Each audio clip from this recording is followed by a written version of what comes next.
How to fix status _ breakpoint error in Google Chrome. 1. Update Chrome. 2. Disable extensions one by one, turn off one, then reload the site or page. 3.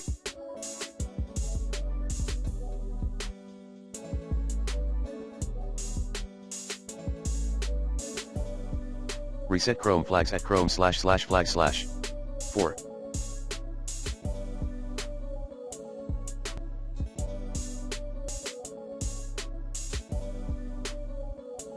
Clear browsing data in Chrome. 5.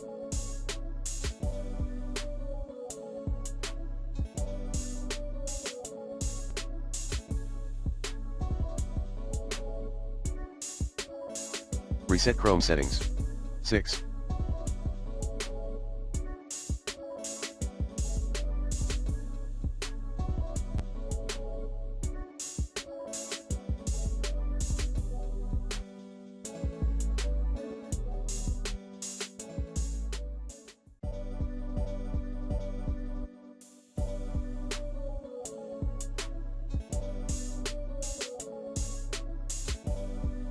Uninstall then reinstall Google Chrome.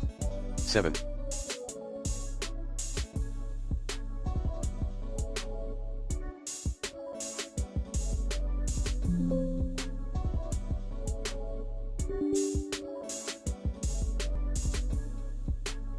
Update network driver, using the recommended Avast driver updater in this video guide, and Windows OS.